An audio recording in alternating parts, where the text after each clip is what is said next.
Allemagne, la censure de l'opinion est inquiétante.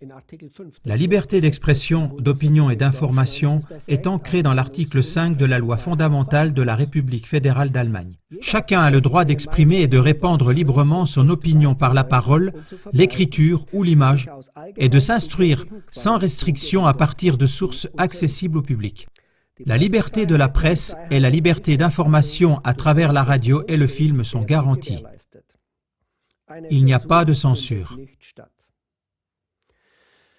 La liberté non censurée d'opinion et d'information est une caractéristique essentielle et un pilier de la démocratie. Il est d'autant plus alarmant de voir les nombreux cas qui prouvent que la liberté non censurée d'opinion et d'information a déjà énormément diminué en Allemagne.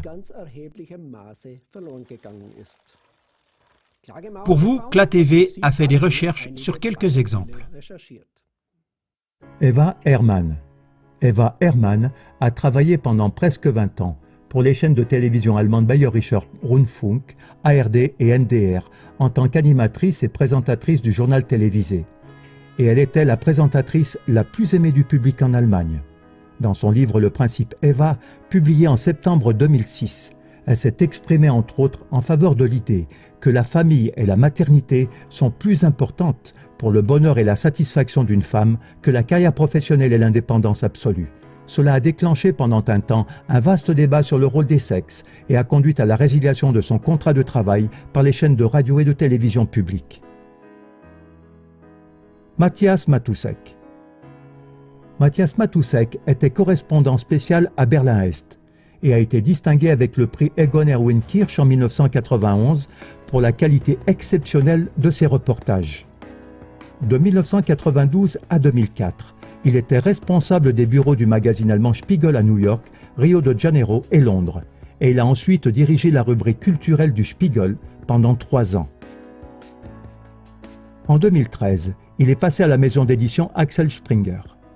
Un seul commentaire sur Facebook au sujet des attaques terroristes de Paris en 2015, auquel il avait ajouté un smiley, lui a coûté le poste de chroniqueur au journal allemand Die Welt.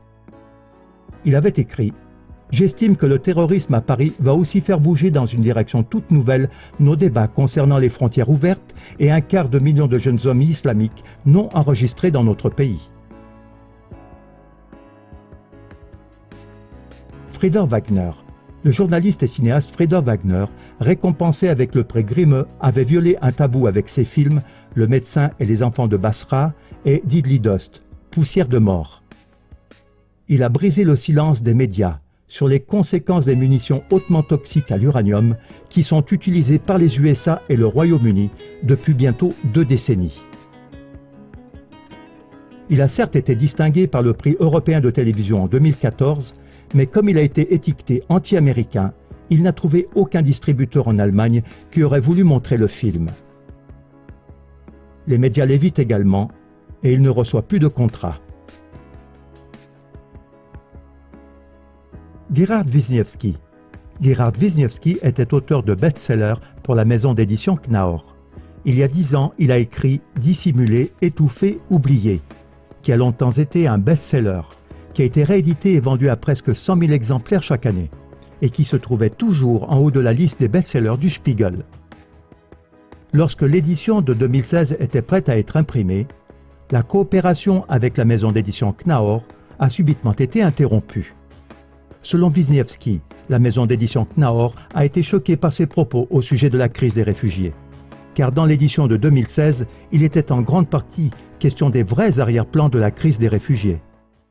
Vous trouverez d'autres exemples dans les émissions en langue allemande qui s'affichent. Dès que sont exprimées des opinions qui dévient de l'opinion dite politiquement correcte et qui ont un impact trop important sur le public, les publications ou déjà même de simples affirmations ont des conséquences dramatiques. Le contrat de travail est résilié, la carrière ruinée, les publications sont bloquées et diffamées. La question involontaire se pose. Où est donc passée en Allemagne la liberté d'opinion non censurée qui est ancrée dans la loi fondamentale? Nous vous quittons avec une citation du philosophe français Voltaire qui s'applique parfaitement au sujet développé dans cette émission.